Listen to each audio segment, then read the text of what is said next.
Okay, चलिए सभी को जय हिंद, वंदे मातरम। सभी कैसे हैं? ये अच्छे होंगे। जैसा कि आपको पता है लास्ट क्लास के अंदर हमने रोटेशनल मोशन के अंदर उसके कुछ फॉर्मुलेस देखे थे इंपॉर्टेंट, ठीक है।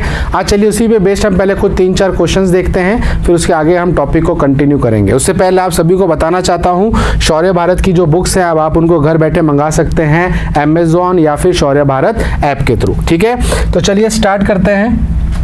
तो सबसे पहला मैं आपको बताना चाहता हूं जो क्वेश्चन आपके सामने है। चलिए इस क्वेश्चन की बात करते हैं। चलिए इस क्वेश्चन को ट्राई करें, और जो कल मैंने फॉर्मूले करवाए थे उन्हीं पे बेस्ड ये सारे जो क्वेश्चंस हैं जो हैं, ठीक है। अब आपको यहाँ पर चीज़ें देखनी है कि कौन सा फॉर्मूला कहाँ लग रहा है, क्या रिलेशन लगेगा, कैसे हम इसको सॉल्व करेंगे, ठीक है। क्वेश्चन एक बार मैं पढ़ देता हूँ। क्वेश्चन कह रहा है the movement of inertia of two freely rotating body A and B are I A and I B respectively, जहां आई ए किससे बड़ा है, आई बी से, और उनका जो एंगुलर मोमेंटम है वो बराबर है। क्या बराबर है? Angular momentum. अगर दोनों की गतिज ऊर्जाएं यानी कि काइनेटिक एनर्जी के और के बी हैं, तो आपको बताना है कौन सी एनर्जी बड़ी है, कौन सी एनर्जी छोटी है। अब पहले तो मुझे अब ये बताओ, ऐसे क्वेश्चन हमने पहले करे हुए हैं कि नहीं करे हुए? याद करो वो वाली इक्वेशन, पी स्क्वायर बटा 2m बराबर के, याद आया? इस पर हमने कितने सारे क्वेश्चंस किए थे पहले भी। अब ये वाला सेम टॉपिक क्यों है? यहाँ पर क्या चीजें आ रही हैं? आई आ रहा है, एंगुलर मोमेंटम आ रहा है, और के आ रहा है। तो यहाँ पर फॉर्मूला क्या बन जाएगा? एल स्क्वायर अपॉन 2i बराबर के। तो ये वाला फॉर्मूला हमें यूज करना है। क्लियर है? ये मैंने कल लिखवाया था टेबल में। अब यहाँ पर आ जाओ, इस क्वेश्चन में क्या कह रहा है? दोनों के कोणीय संवेग यानी कि दोनों के जो एंगुलर मोमेंटम है वो बराबर है। तो किस में दो में रिलेशन निकलेगा? आई में और क्या रिलेशन है? तो जिसका आई ज्यादा उसका के कम। और क्वेश्चन में बोल रहा है कि आई ए ज्यादा है किससे? आई बी से। तो जस्ट इसका उल्टा हो जाएगा। तो के ए छोटा होगा के बी से, या फिर के बी बड़ा होगा के से। क्लियर है? सभी को समझ में आया? तो यहाँ पर बेसिकली आई और के में रिलेशन निकाल दिया। फिर हमें पता है कि आई और के में क्या रिलेशन है? व्युत्क्रमानुपाती कर्मानुपाती यानी कि इन्वर्सली प्रोपोर्शनल। तो जिसका आई ज्यादा उसका के कम। तो इसमें से कौन सा ऑप्शन सही है? Option number C. थोड़ा डार्क भी हुआ है इसका, मतलब इसका आंसर ये है, ठीक है। ऐसा जरूरी नहीं है बट ठीक है, इसमें डार्क हुआ है इसलिए आपको हाईलाइट किया हुआ है। बट आया कैसे, समझ में आया? तो इसका राइट आंसर क्या है? ऑप्शन नंबर सी। क्लियर सभी को? चले आगे चलते हैं नेक्स्ट क्वेश्चन पे। तो ऐसे ही क्वेश्चन आते हैं, मैं आपको समझाना चाहता हूँ कि नए फॉर्मूले नहीं है। अब यहाँ भी डार्क किया हुआ है तो आपको आंसर वैसे ही पता है, बट कोई दिक्कत नहीं है, निकालना आना चाहिए। चलो बताओ क्वेश्चन क्या कह रहा है। एक व्हील स्टार्ट होता है रोटेट करना, कहाँ से? रेस्ट से।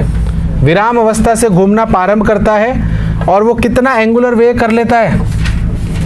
60 रेडियन पर सेकेंड। कितने समय में? 5 सेकेंड में। तो आपको बताना उसका कोणीय विस्थापन रेडियंस में कितना होगा, एंगुलर डिस्प्लेसमेंट कितना होगा। अब बताओ कैसे करेंगे? मोशन की इक्वेशन याद आ रहा है? अच्छा, कोई चीज जब रेस्ट से स्टार्ट होती है तो इनिशियल 0, घूमना की बात हो रही है ना यहाँ पर, फिर उसका वेग कितना हो जाता है? 60 रेडियन। टी कितना दिया हुआ है? 5 सेकेंड। निकालना क्या है? थीटा।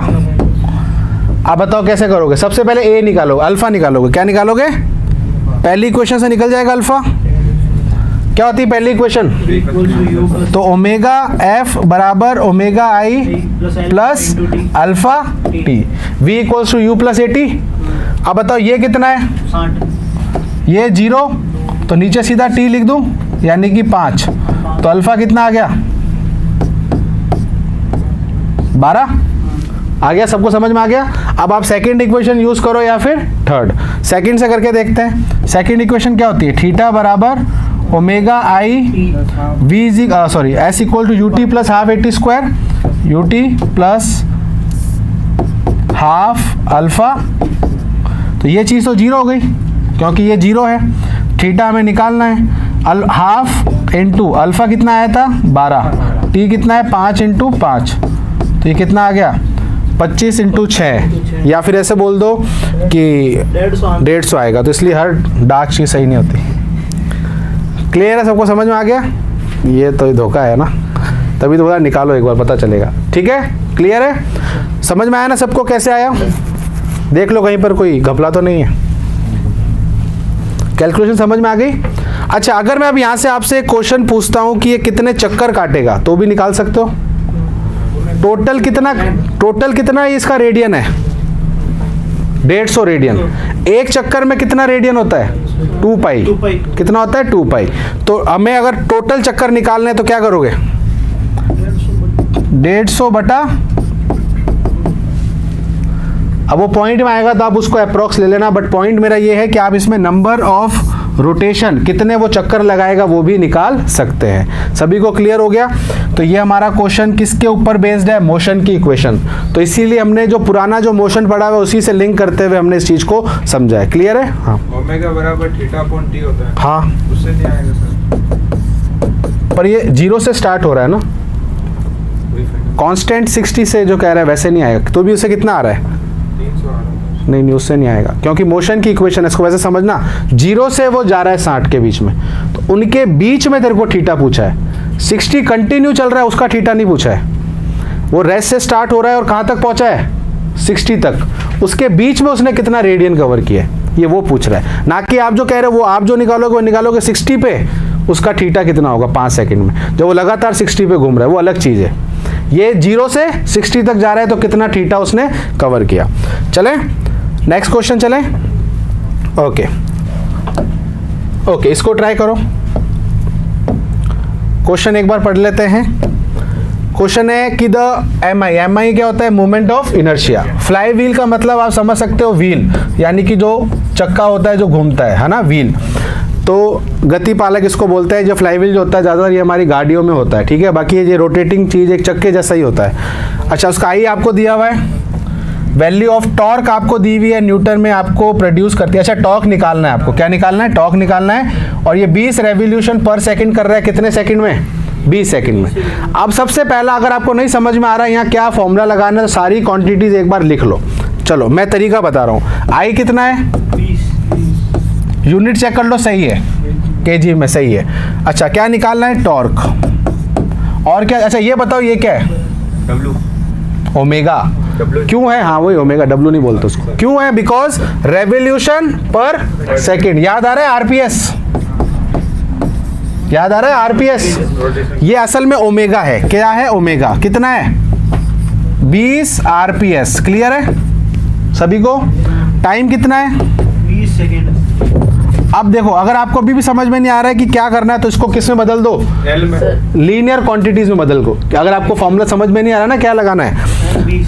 अच्छा, इसको मैं m लिखता हूँ, इसको मैं f लिखता हूँ, इसको मैं v लिखता हूँ, और t तो t है। यानी कि आपको f निकालना है। क्या निकालना है? फोर्स। फोर्स का फॉर्मूला बताओ। a की जगह, अब समझ में आया ना फॉर्मूला? इसलिए मैं आपको बोल रहा हूँ, अगर आपको नहीं समझ में आ रहा है यहाँ फॉर्मूला क्या लगाना है, तो आप उसको लीनियर में बदल के करो, क्योंकि वो हमें अच्छे से आते हैं। अब m की जगह मैं क्या लिख दूंगा? i। v की जगह ओमेगा। तो असल में ये फॉर्मूला हमें काम में लेना है। क्या लेना है? आई ओमेगा टी। और f की जगह क्या हो जाएगा? टॉर्क। तो यहाँ टॉर्क का जो फॉर्मूला हम यूज़ कर रहे हैं वो क्या कर रहे हैं? आई ओमेगा टी। तो ऐसा फॉर्मूला हमने कहीं पढ़ा नहीं है, नहीं किया, बट हमने अभी बना लिया ना, इसीलिए आपको मैं बोल रहा हूँ कि लीनियर में बदल के आप समझ लिया करो, अगर नहीं समझ में आ रहा। अब यहाँ पर जो मेन चीज़ है वो क्या है? आपको ओमेगा बदलना पड़ेगा। किस में बदलना पड़ेगा? रेडियन पर सेकेंड। अच्छा याद करो, मैंने बताया था 1 आरपीएस 2 पाई रेडियन पर सेकंड के बराबर होता है, याद है? और आरपीएम किसके बराबर होता है? पाई बटा 30। क्लियर है ना? ये सब मैंने करवाया था। अब बताओ मुझे यहाँ पर ओमेगा कितना लेना है? ये तो फॉर्मूला क्या बताया था? आई कितना है? 20। ओमेगा कितना है? 2 पाई इंटू 20। 1 आरपीएस में अगर ये है तो 20 में कितना होगा? 40 पाई। तो मैंने वो 2 पाई इंटू 20 लिख दिया अपॉन, तो क्या आ जाएगा? 40 पाई। यूनिट क्या होगी? बल आघूर्ण तो न्यूटन मीटर में होता है, तो इसका आंसर हो जाएगा ए। क्लियर है सभी को, समझ में आया? तो ऐसे क्वेश्चंस आते हैं, तो मैं आपको इसलिए क्वेश्चंस आज लेके आया हूँ क्योंकि बोलने से वो थ्योरी समझ में नहीं आएगी जो थ्योरी आपको यहाँ दी हुई है। तो मेरा पॉइंट यहाँ पर सिर्फ ये समझाना है कि जब भी आप ऐसे क्वेश्चंस करते हो तो सबसे पहली ट्रिक ये है, उसको लीनियर में बदल दो। अगर नहीं समझ में आ रहा है तो अच्छी बात है, नहीं आ रहा तो उसको लीनियर में बदल के वहाँ से पहले फॉर्मूला निकाल दो, फिर उसको वापस किस में बदल दो। ठीक है, समझ में आ गया सभी को? चलिए एक और लास्ट क्वेश्चन देखते हैं, रब कर दूं? ओके, नेक्स्ट क्वेश्चन, चलिए इसको ट्राई करो।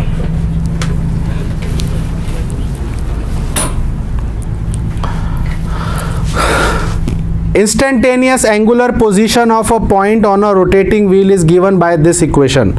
Then the acceleration is 0 at. आपको बोल रहा है कि एक चक्का घूम रहा है, उस चक्के घूमने की जो कोणीय स्थिति यानी कि कोणीय विस्थापन की जो समीकरण है वो आपको ये दी हुई है। तो किस समय इसका कोणीय त्वरण 0 होगा, किस पॉइंट पर इसका एंगुलर एक्सेलरेशन 0 होगा। अब नहीं समझ में आ रहा तो किस में बदल दें? लीनियर में। तो यहां पर आपको क्या दिया हुआ है? ये xt की इक्वेशन दी हुई है। किसकी दी हुई है?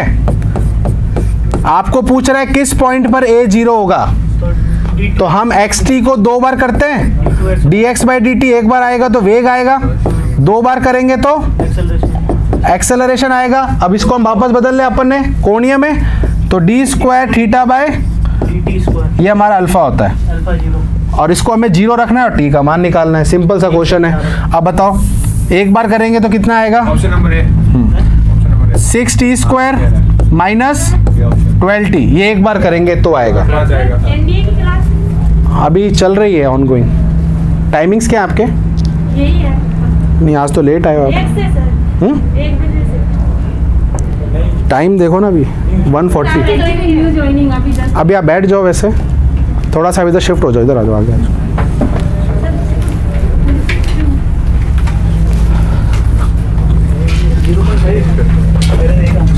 इस तरफ आप शिफ्ट आ जाओ। 2 बार होगा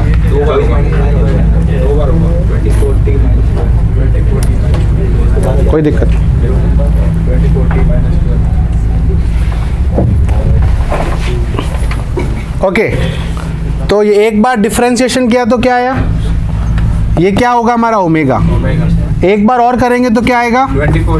12t माइनस 12। क्यों? क्यूब को आगे लेंगे तो 6t², दूसरी बार करेंगे तो 12t। क्लियर है ना?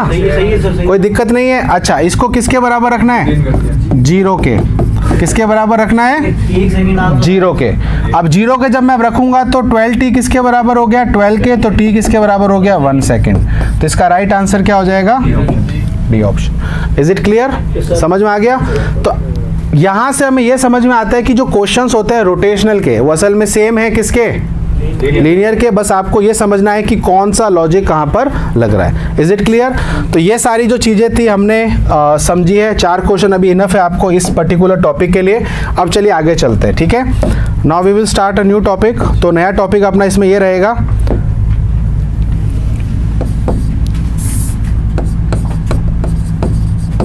Kinetic energy. ठीक है, काइनेटिक एनर्जी भी कौन सी? रोटेशनल, यानी कि घूर्णन गतिज ऊर्जा।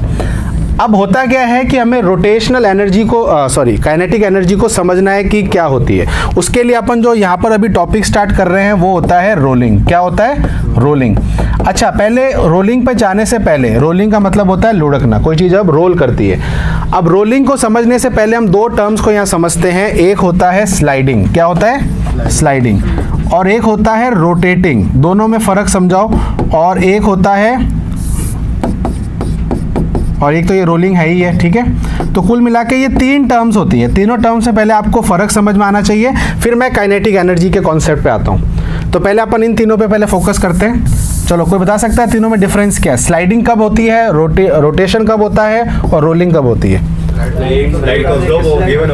स्लाइड का मतलब होता है बॉडी बिना रोटेट करे जब स्लिप करती है, स्लिपिंग जिसको हम बोलते हैं। जैसे फॉर एग्जांपल ये सरफेस है, इस सरफेस पे एक ऑब्जेक्ट पड़ा है, this is not a circular object, ये ना रोटेट नहीं कर रहा है, आपने इस पे फोर्स लगाया, थोड़े टाइम बाद ये यहाँ पर आ गया। So this is called normal sliding, जिसको हम फिसलना बोलते हैं, है ना, स्लिप कर रहा है इसके ऊपर। इसके अंदर मुझे बताओ काइनेटिक एनर्जी सिर्फ और सिर्फ कौन सी होगी? लीनियर, रेखीय गतिज ऊर्जा ही होगी, जो कि कितनी होती है? 12 mv²। बिकॉज हमारा मेन जो यहाँ पर मोटिव रहेगा वो रिलेटेड टू रहेगा काइनेटिक एनर्जी पे। तो जब कोई बॉडी स्लाइड करती है तो उसकी काइनेटिक एनर्जी एक ही होती है, और वो कौन सी होती है? हाफ एम वी स्क्वायर, यानी कि उसमें लीनियर काइनेटिक एनर्जी होती है। अब आ जाओ रोटेटिंग पे। रोटेटिंग का मतलब होता है एक ही जगह पर कोई चीज घूम रही है। एग्जाम्पल बहुत सारे हैं। यहाँ पर इस वॉल पे मैं एक पिन लगा दूं और यहाँ पर एक व्हील लगा दूं और इस व्हील को मैं ऐसे घुमाऊं, तो व्हील आगे नहीं जा रहा, बट वो एक ही जगह पर क्या कर रहा है। और जब कोई चीज रोटेट करती है तो उसमें स्पीड कौन सी होती है? Angular speed. क्या होती है? इसमें कौन सी स्पीड थी या वेलोसिटी थी? लीनियर। उसके अंदर क्या है? रोटेशनल। क्या है? रोटेशनल। तो जब हम रोटेटिंग की बात करते हैं, रोटेशन की बात करते हैं, तो इसके अंदर क्या होता है? इसके अंदर कोई एक व्हील है या कोई भी रोटेटिंग बॉडी है, वो एक पर्टिकुलर एक्सिस से उसी पॉइंट पर घूम रही है, और जब घूमती है उसमें स्पीड कौन सी होती है? Omega. Omega is what? Angular velocity. अब इस केस में जो काइनेटिक एनर्जी होगी वो सिर्फ और सिर्फ रोटेशनल होगी, क्योंकि बॉडी आगे थोड़ी जा रही है, एक ही जगह पर घूम रही है, तो वो एनर्जी कौन सी होगी? Rotational kinetic energy. और उसका फॉर्मूला क्या होता है? Half I omega square. Clear है? ये तो मैंने आपको बताया था। अब तीसरी टर्म कौन सी आती है? और यही सबसे इंपॉर्टेंट है आपके इस चैप्टर में, रोलिंग। अब रोलिंग का मतलब समझाओ मुझे। क्या वो रोटेटिंग के सेम है, सिमिलर है? क्या वो इसके समान है, घूर्णन के, या फिर अलग है? दोनों का मिक्सचर है। और दोनों का मिक्सचर आप मुझे बताओ प्रैक्टिकली आप कहाँ देखते हो? गाड़ी के जो चक्के हैं, सबसे सिंपल गाड़ी का जो व्हील, आप सोचो एक व्हील आपने लिया, बच्चे खेलते हैं ना, वो चक्का घुमाते हैं, जो वैसे खेलना नहीं चाहिए, बट वो चक्का जो घुमाते हैं साइकिल का, है ना, बस सड़क पे मत घुमाना उसको। तो वो जब हम चक्के को ऐसे रोल करवाते हैं तो चक्का एक ही जगह पर नहीं घूमता है, वो रोल भी करता है, मतलब रोटेट भी करता है और आगे भी जाता है। तो उसमें दोनों तरीके के वेग होते हैं। कौन कौन से? मतलब वेलोसिटी लीनियर भी होती है, और तो हमारा मेन फोकस किस पे रहता है? रोलिंग पे। ठीक है, तो अब नया टॉपिक जो मैं स्टार्ट करने वाला हूं, तो रोलिंग, इसलिए मैंने आपको पहले दोनों टर्म समझाई थी। ठीक है, तो अभी आप पहले लिख लो रोलिंग ऑफ बॉडी, है ना, रोलिंग ऑफ। फिर मैंने आपको बता रहा हूं, जब हम रोलिंग के बारे में पढ़ते हैं तो हम सिर्फ अभी काइनेटिक एनर्जी की बात कर रहे हैं। किसकी बात कर रहे हैं? हमें सिर्फ उसी से मतलब है कि रोलिंग में हम क्या डिफरेंशिएट कर रहे हैं, अलग क्या कर रहे हैं, हम उसकी गतिज ऊर्जा को समझ रहे हैं। ठीक है, अच्छा, रोलिंग के लिए अगर मैं डायग्राम बनाऊं तो क्या होता है? सबसे पहले हम जो भी शेप लेंगे वो कौन सी शेप होगी? सर्कुलर, जिसमें हमने 4 शेप पढ़ी थी, ring, disc, hollow sphere, solid sphere. ये सारी चीजें रोल करती है। अब ये मत बोलना कि सर मैं स्क्वायर को रोल करवा रहा हूँ, स्क्वायर रोल नहीं होता है। रोलिंग में हम ज़्यादातर कौन सी शेप्स लेते हैं? सर्कुलर। अब सर्कुलर शेप है तो एक इसका ये सेंटर है। अब मुझे एक चीज़ समझाना, जब अपन ने मोमेंट ऑफ इनर्शिया निकाला था तो हमने कितने केस करे थे सबके? 4 तो मेरा ये पॉइंट होता है कि जब मैं इसकी, चलो पहले मैं आपको बताता हूँ इसमें कौन कौन सी चीज़ें होती हैं। सबसे पहले देखो, ये आगे की तरफ भी जाएगा। जब आप रोल कराते हैं तो कोई जो व्हील है वो ऐसे रोल करते हुए आगे की ओर भी जाता है, और ये ऐसे घूमता भी है। तो इसमें 2 तरीके के क्या आ गए? वेग आ गए, वेलोसिटी आ गई। तो रोलिंग की जो काइनेटिक एनर्जी होती है वो क्या होती है? Kinetic energy linear plus kinetic energy rotational. मेरी बात समझ में आ गई? ये इंपॉर्टेंट है। अब मुझे बताओ कितनी बताई थी मैंने? लीनियर हाफ एम, जहां पर एम क्या है? इस बॉडी का मास है, वी उसकी लीनियर वेलोसिटी है, ठीक है, plus half I omega square, जहां पर आई क्या है? उसका मोमेंट ऑफ इनर्शिया, जड़त्वा गुण, और ओमेगा क्या है? उसकी। अब जहां पर सबसे ज्यादा डाउट आती है वो ये होती है कि सर यहाँ पर आई कौन सा केस वाला है? मेरी बात समझ रहे हो? क्योंकि हमने जब पढ़ा था तो कितने केस पढ़े थे? सबके 4-4 केस पढ़े थे। तो ये बहुत सिंपल सी अप्रोच है। अगर आप किसी चीज को रोल कराते हो, आप मुझे बताओ, जब वो चक्का घूम के आगे की ओर जा रहा है तो इसमें कौन सा केस लग रहा है चारों में से? पहला वाला केस। मुझे चक्के को कैसे घुमाना है? तो एक्सिस को कैसे पास कराऊंगा? सेंटर से। अगर मैं ऐसे कराऊंगा चक्का आगे नहीं जाएगा, वो चक्का ऐसे घूमेगा। एक कड़ा लेना, उसको आप ऐसे घुमाना, तो चक्का कैसे घूमता है? क्या गाड़ियों का? गाड़ियों का चक्का कैसे घूमता है? तो वो कौन सा केस है कि जब एक्सिस सेंटर से जा रही है और परपेंडिकुलर टू प्लेन। अब आपको समझ में आ गया कि जो भी हम शेप यहाँ पर लेंगे तो हम इसमें आई का कौन सा केस लेंगे? सबका पहला केस। यहीं पर थोड़ा कंफ्यूज होता है कि सर हम आई कौन सा लें। अब समझ में आ गया? रोलिंग के केस में एक ही केस होता है। कौन सा होता है? ध्यान रखना रोलिंग के केस में एक ही केस होता है एक्सिस का, और वो कौन सा होता है कि वो सेंटर से जाती है और परपेंडिकुलर टू प्लेन, जो भी आपका तल है प्लेन है उसके परपेंडिकुलर होती है और सेंटर से जाती है। यानी कि अभी यहाँ पर ये हमारा प्लेन है, एक्सिस कहाँ से जाएगी, सेंटर से और प्लेन के अंदर। क्लियर है? तो इसीलिए यहाँ पर हम कौन सा केस लेंगे, ये वाला। अब मैं फटाफट आपको रिफ्रेश कर देता हूँ कि वो चारों केस कौन कौन से थे। जब हम रिंग की बात करते हैं तो रिंग के केस में हम आई कौन सा लेंगे, mr²। क्या लेंगे? अगर हम डिस्क लेते हैं mr²/2। अगर हम होलोस्फेयर लेते हैं 2/3 mr²। और जब हम सॉलिड स्फेयर लेते हैं तो 2/5। अच्छा, यहाँ पर ये जो मैं लिख रहा हूँ ये सब आई हैं। क्या है? आई, बिकॉज ये मेन हमारा फोकस पे है। बाकी चीज़ें तो हमें पता है क्या है। आई यहाँ पर क्या है, मोमेंट ऑफ इनर्शिया है, और वो हर शेप का अलग अलग होता है। किसी का mr², किसी का mr²/2, किसी का 2/3, किसी का 2/5। यहाँ तक बात समझ में आ गई। अब मुझे एक जर्नल इक्वेशन बनानी है, कोई भी अगर बॉडी होती है तो उसका फॉर्मूला क्या होगा। यहाँ तक बात समझ में आ रही है? मैं आगे चलूंगा इसलिए मुझे उसको रब करना पड़ेगा, बिकॉज अभी वो स्लाइड वैसे नहीं चल रही है, तो एक बार आप उतार लो। तो ये इसका हमारा रोटेशनल काइनेटिक एनर्जी हो गई रोलिंग की। दूसरा केस, रोलिंग के अंदर हम एक्सिस कौन सी लेंगे, दूसरा, और हर के लिए हम कौन सा आई लेंगे ये मैंने आपको पहले ही बता दिया। आगे जाके कोई मुझसे ये ना पूछे कि सर आई इसमें हमने mr²/2 क्यों लिया, क्योंकि हमने सबका अलग अलग केस लेना है। अगर हम डिस्क को रोल करवाएंगे तो आई कितना लेना है, अगर हम होलोस्फेयर को रोल करवाएंगे तो, और अगर उसको करवाएंगे तो हर बार आई हमारा बदलेगा shape to shape. But ring के अंदर भी हमने 4 केस पढ़े थे, तो इसलिए हमें उसमें सब में पहला केस लेना है। सबको क्लियर है ये बात? तो ये सबसे बड़ा डाउट रहता है। अब हम थोड़ा सा इस इक्वेशन को सॉल्व करेंगे और एक जर्नल इक्वेशन निकालेंगे। ठीक है, बताना मुझे जब हो जाए। ठीक है, ठीक है, चलें आगे। अब थोड़ा सा चलिए इसको सॉल्व करते हैं। अभी मैंने लिखा था काइनेटिक एनर्जी जो रोलिंग है वो किसके बराबर है, 12mv² प्लस 12i ω²। अब आई हर शेप का अलग अलग होता है। ठीक है, अभी हम थोड़ा सा इसके अंदर देखते हैं क्या चीज़ मैं कॉमन ले सकता हूँ। सबसे पहले देखो, हमें ये पता है कि v = क्या होता है, r ω। पता है, हमने पढ़ा है ना, v = r ω होता है। तो इस ओमेगा की जगह मैं क्या लिख सकता हूँ, v/r। r हमारी क्या होती है, रेडियस, तो यहाँ पर हम उसको रेडियस ले रहे हैं। ठीक है, अब देखो इसको मैं और क्या लिख सकता हूँ, 12mv² प्लस 12i। इसकी जगह क्या आ जाएगा, v²/। यहाँ तक बात समझ में आ गई? अच्छा, अब मैं क्या क्या कॉमन ले सकता हूँ इसमें। अच्छा, एक m यहाँ से अभी ठीक है आएगा। अच्छा, अब बताओ यहाँ पर 12v² में कॉमन ले सकता हूँ। क्या ले सकता हूँ कॉमन, तो क्या बचेगा, m प्लस i v² हट जाएगा, नीचे आ जाएगा। सबको समझ में आ गया? तो ये हमारी जर्नल फॉर्म है। अब इसको मैं और फर्दर जा सकता हूँ, वैसे नीड नहीं है बट मैं आपको बता रहा हूँ कैसे। मुझे एक बात बताओ, i था और एक था k।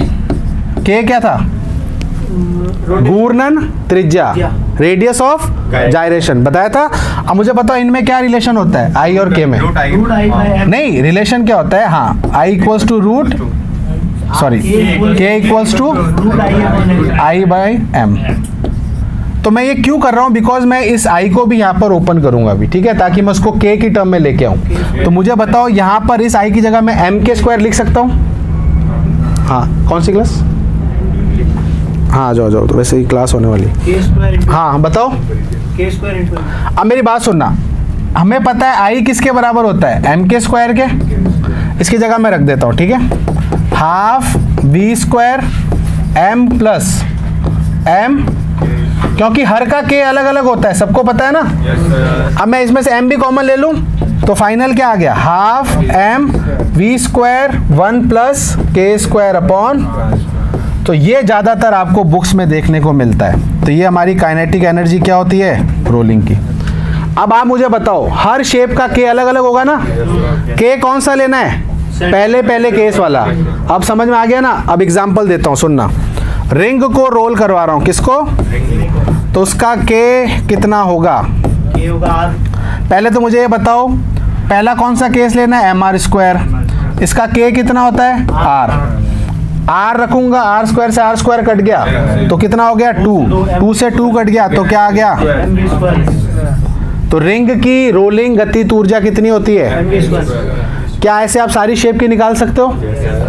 आप तो जैसे आज नए आए हो तो ऑलरेडी हमारा कंटिन्यू टॉपिक चल रहा है, ठीक है। तो इसमें हमने के भी देख लिया था पहले ही, तो इसलिए आपको कोई दिक्कत नहीं, जहाँ तक आ रहा है एक बार समझ लो, फिर नेक्स्ट टॉपिक जब नया होगा अपन उसमें भी देख लेंगे, ठीक है। तो ध्यान समझ में आ रहा है सबको कि सबका के हम ऑलरेडी निकाल चुके हैं। बस हर का के कौन सा लेना है, पहले वाला। कौन सा लेना है, फर्स्ट केस वाला। उसको यहाँ पुट करो, जो भी होगा वो कट जाएगा, नंबर रह जाएगा। क्लियर है।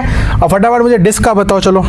k/√2 डिस्क का रोलिंग गतिज ऊर्जा कितनी होगी। r/√2 ये के कितना होता है, r/√2। आर स्क्वायर से आर स्क्वायर गया 1 प्लस, तो कितना हो जाएगा 3/2। देखो के स्क्वायर है, पहली चीज तो रूट में तो कुछ आएगा नहीं। के की जगह क्या लिखते हैं, r/, स्क्वायर करेंगे तो ये 2 हो जाएगा, r/2 तो ये कितना हो जाएगा 1 प्लस 1/, तो कितना हो जाएगा 3/4 mv स्क्वायर। ये 3/2 मल्टीप्लाई करेंगे तो 3/4। समझ में आ गया। क्लियर है सभी को। अच्छा, अब वैसे ही हम किसका निकालेंगे, होलोस्फेयर का, और फिर मेरी यहाँ तक बात सभी को समझ में आई है। अब मैं एक बार नेक्स्ट स्लाइड पर जाऊँगा ताकि आपको और इसको थोड़ा सा मैं क्लीन करूँ, ठीक है।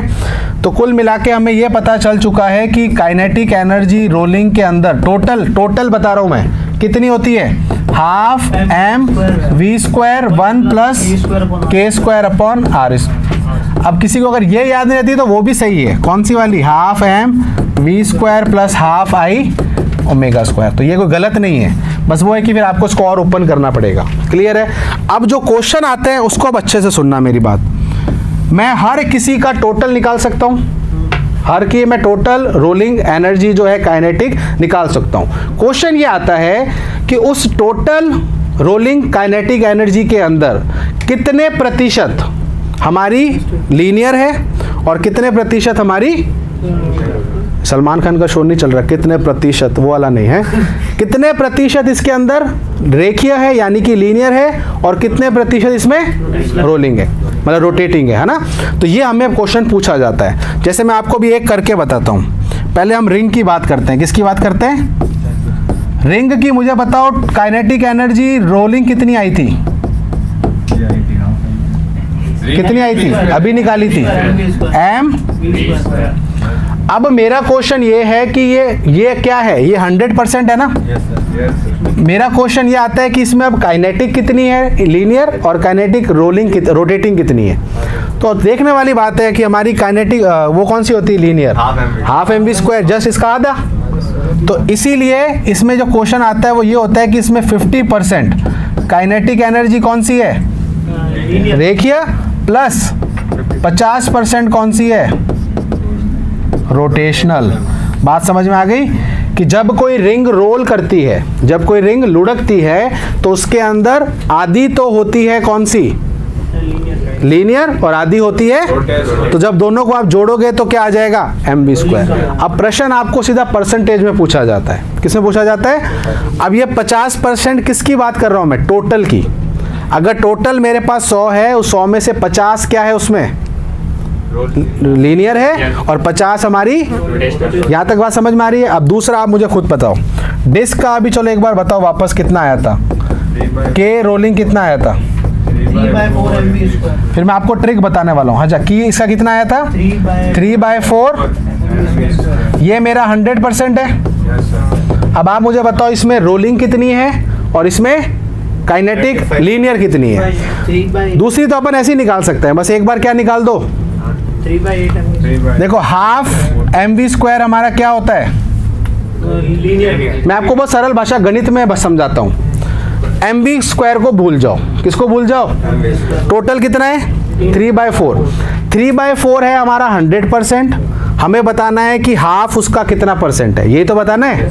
आप मुझे अभी गणित का क्वेश्चन करके बताओ, मैथ्स का क्वेश्चन करके बताओ, हाफ जो है वो कितना परसेंट है, 3/4 का, बताओ।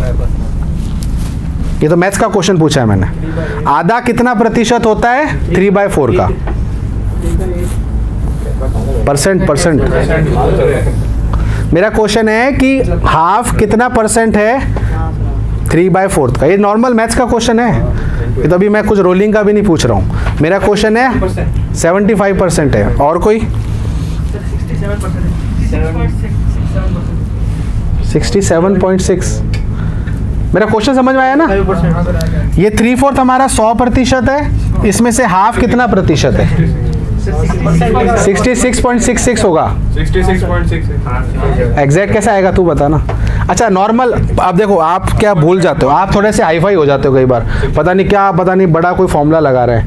मैं सिंपल सा क्वेश्चन पूछ रहा हूँ, 10 और ये मेरे पास 100 में से 10 कितना परसेंट होता है? 10% होता है ना। कैसे निकालते हो परसेंटेज? उसका पार्ट अपॉन टोटल इंटू 100। या पार्ट कितना है, टोटल कितना है? अरे सिंपल निकालो ना, कितना आ रहा है बताओ? 200/3 200/3 75 कैसे आएगा? 66.6 समझ में आ रही है बात? नॉर्मल गणित लगाई है मैंने। तो 66.66% आएगा। बात समझ में आ रही है? तो इसका मतलब रोलिंग किसकी, डिस्क की रोलिंग के अंदर काइनेटिक एनर्जी लीनियर कितनी होती है? 66.66 चलता जाता है, ठीक है। तो बची हुई कितनी है? 33.333। तो इसके अंदर काइनेटिक एनर्जी रोलिंग कितनी हो गई, मतलब रोटेशनल कितनी हो गई? समझ में आई बात? रिंग में दोनों 50-50% थे, डिस्क के अंदर 66.66 और 33.33। जब जोड़ोगे तो वो लगभग 100 ही आएगा। बात समझ में आ रही है? क्योंकि ये कभी ख़त्म नहीं होता है, नेवर एंडिंग डिजिट है ये, वो भी नेवर एंडिंग है, बट कहीं ना जाके तो वो 100 से मिलके बनी है। बात समझ में आ गई सभी को? तो ये हमारा क्या हो गया, रिंग और डिस्क। अब बताओ तीसरी शेप क्या है?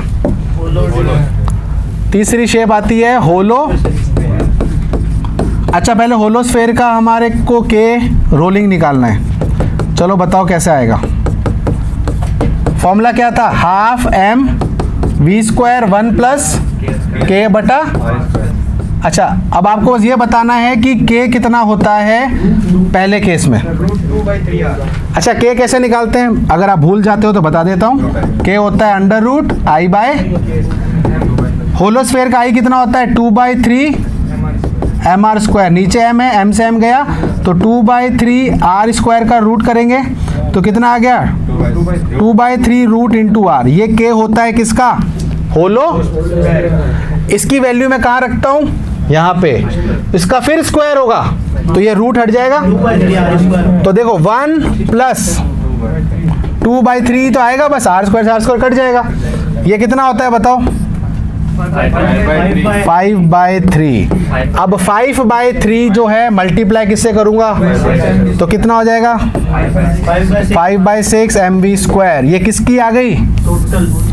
रोलिंग किसकी? होलोस्फेयर। खोखला गोला जब रोल करेगा उसकी टोटल गतिज ऊर्जा कितनी होगी? अब अगेन मेरा सेम क्वेश्चन, इसके अंदर कितने प्रतिशत गतिज ऊर्जा है लीनियर और कितने प्रतिशत है? 60 तो अब तो सिंपल है। अब ये हमारा 100% है, आप mv² को भूल जाओ। अब आपसे यही पूछ रहा हूँ, हाफ कितने परसेंट है? 5/6 का। अब वो आपका टोटल 100% वो है, तो आप इसको सॉल्व करो 60% आएगा। कैसे करोगे? वही 1/2/5/6 इंटू 100। अगर जिसको नहीं आता परसेंटेज तो इसको सॉल्व करोगे तो कितना आ जाएगा? 60%। तो इसका मतलब इसके अंदर लीनियर कितनी होती है? 60%। तो इसमें 60% होती है के लीनियर, बची हुई 40%। ऐसे आपको चीज़ें पूछी जाती है। तो आपको डायरेक्ट ये परसेंटेज आने चाहिए, ठीक है? क्लियर है? अब लास्ट वाला जो है ये आपके लिए है। चलो लास्ट वाला नहीं, अभी है 3 मिनट। चलो बताओ जल्दी। अब मैं कुछ नहीं बताऊंगा इस। चौथा मुझे बताना है किसका? सॉलिड, ठोस, गोला। इसका आप मुझे बस सीधा ये आंसर बताना है, कितने परसेंट के ये है, कितने परसेंट के वो है। बस कितना के है सब आपको पता है। अच्छा आप कहाँ से आए हैं बताएं? जोधपुर से ही हो? कहाँ से? जोधपुर में BR बिरला मनप्रीत सर जहाँ पढ़ाते हैं। अभी 12th पास आउट। आप? नागौर। आपकी स्ट्रीम क्या है? साइंस में। अच्छा फिर आपको दिक्कत, आपकी साइंस मैथ्स है ना, फिर तो कोई दिक्कत नहीं है, ठीक है। तो अपने 12th पूरी हो गई थी ना, 11 12th, तो अपने 11 12th फिजिक्स आएगी। फिजिक्स चलो ठीक है, नॉर्मल है, मतलब ज़्यादा डिफिकल्ट क्वेश्चन नहीं आते। मैथ्स में आपको ज़्यादा फोकस रखना पड़ेगा, बाकी आपने पढ़ी भी है मैथ्स। 71 point something आ रहा है लीनियर में 71 पॉइंट समथिंग 71 पॉइंट निकाल देना, ठीक है। पॉइंट यहाँ पर ये है कि आपको बस ये परसेंटेज में आना चाहिए, ठीक है। चलिए कल अपन इसी को आगे कंटिन्यू करेंगे, ठीक है। और सभी अपना ध्यान रखना, जो भी हमें देख रहा है सभी का बहुत बहुत धन्यवाद। तब तक सभी को जय हिंद, वंदे मातरम।